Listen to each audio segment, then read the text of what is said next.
Hello, everyone, and welcome to today's edition of HFS Unfiltered. We're going to talk about Global Capability Centers or GCCs, the topic that is dominating the narrative of Indian IT enabled services.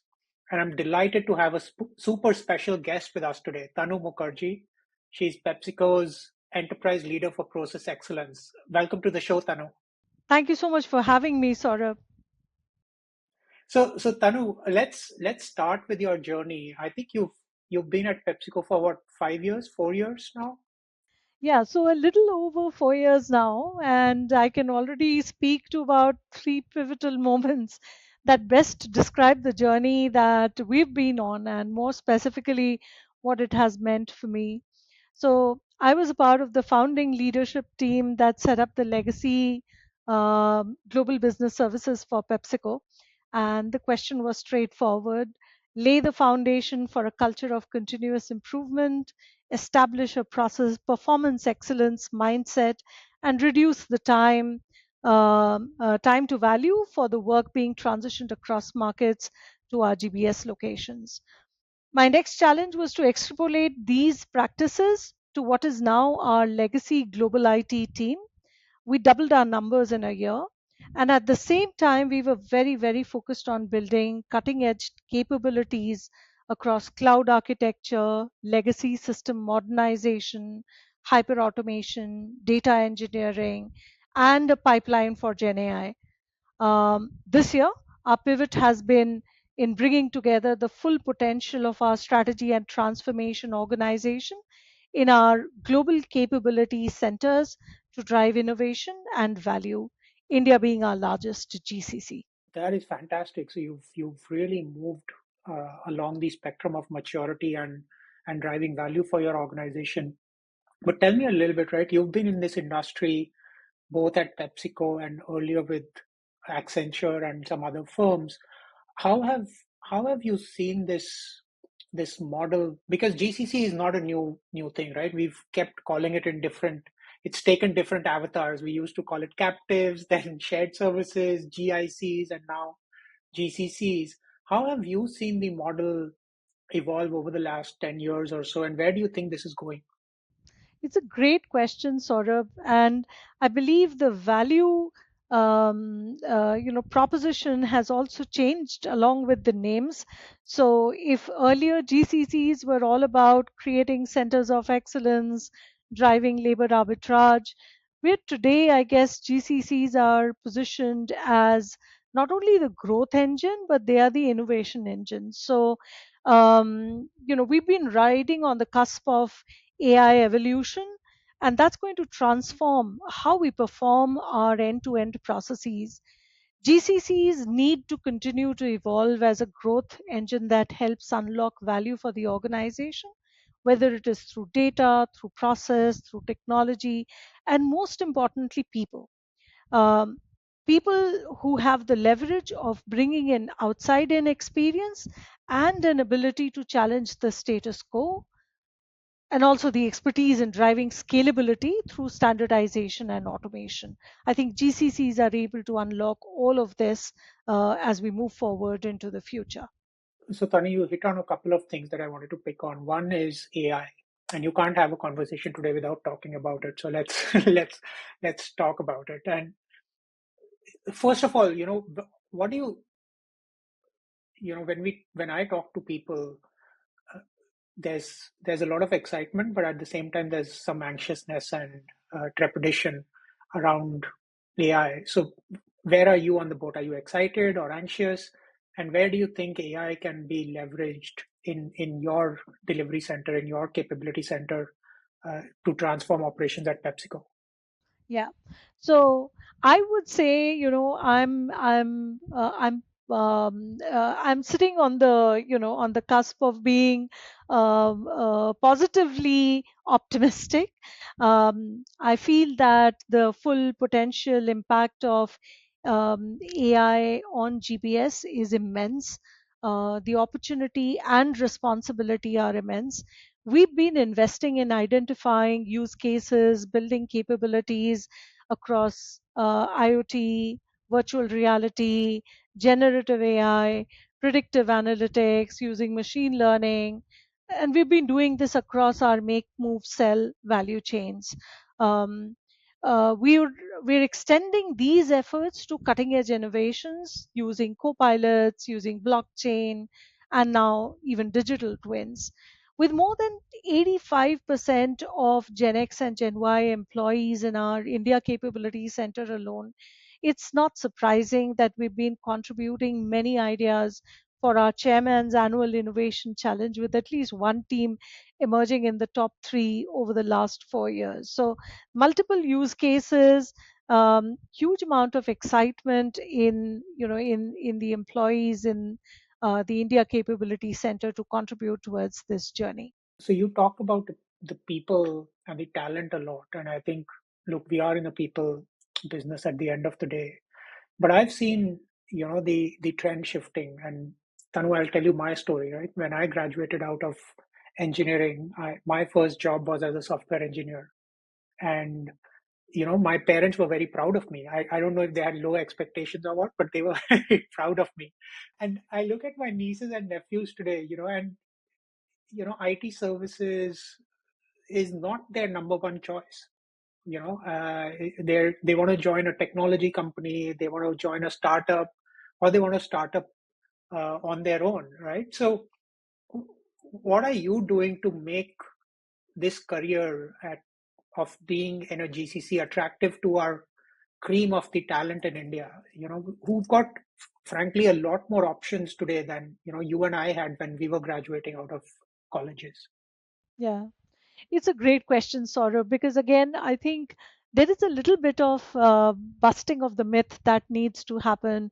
Today, I think every company, every organization is a technology company at heart, and every employee runs AI engines and contributes to AI models and contributes to, the whole tech innovation agenda, whether they know it or not, but they're a part of that journey.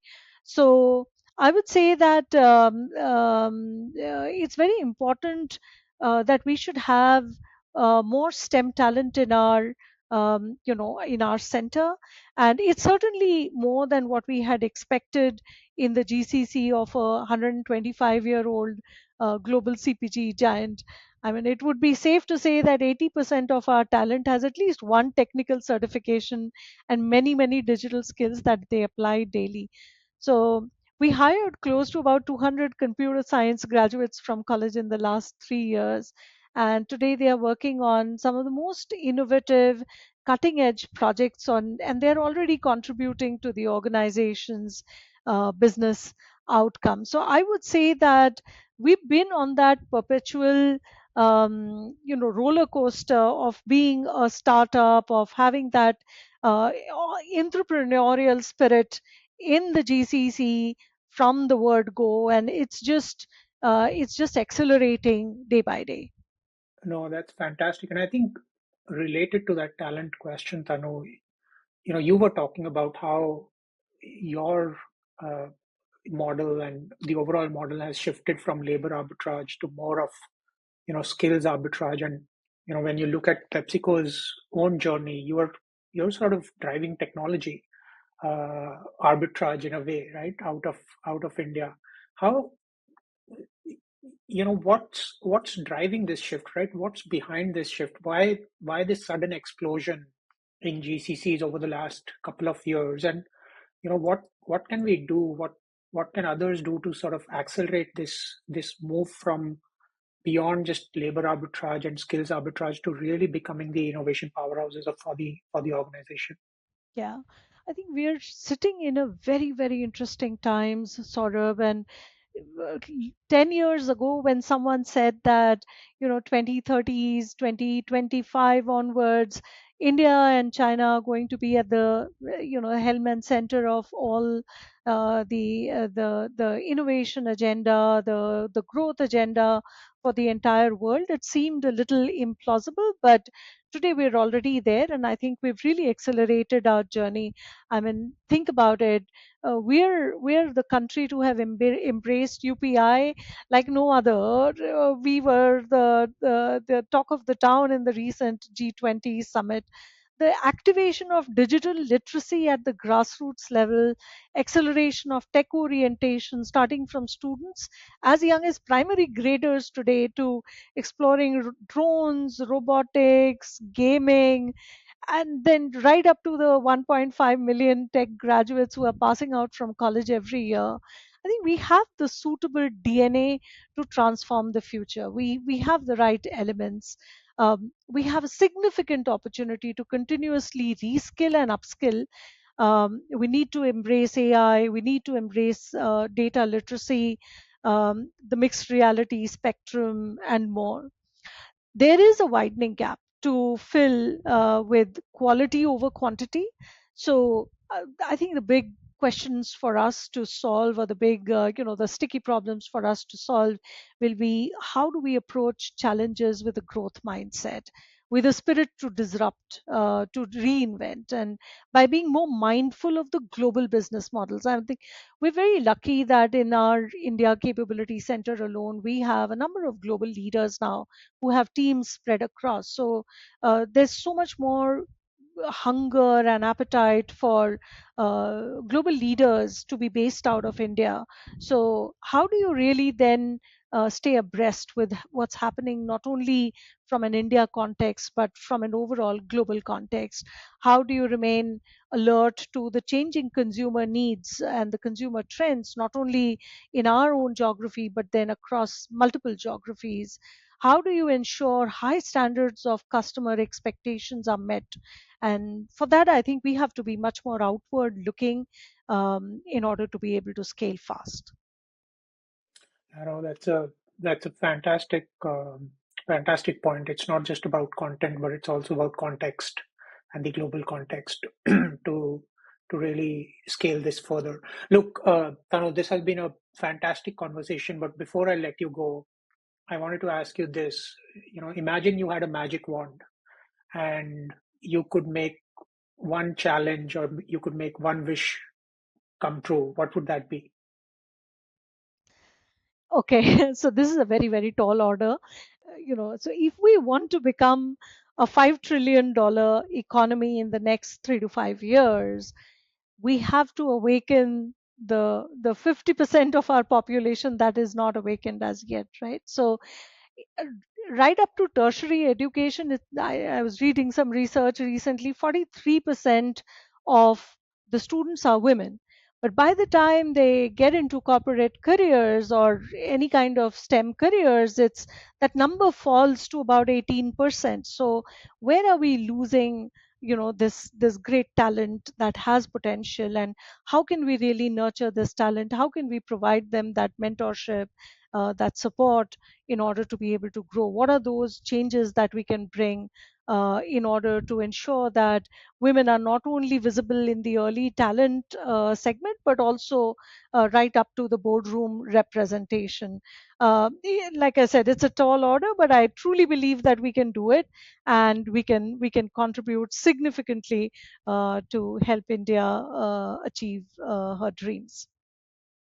No, that is fantastic, Tanu. And imagine how how great the India value proposition, how great the India story is, even though we've not ticked all the boxes. We've got a large swath of population, as you mentioned, which is still not being tapped. And imagine if we can actually do that, India will truly become a global powerhouse.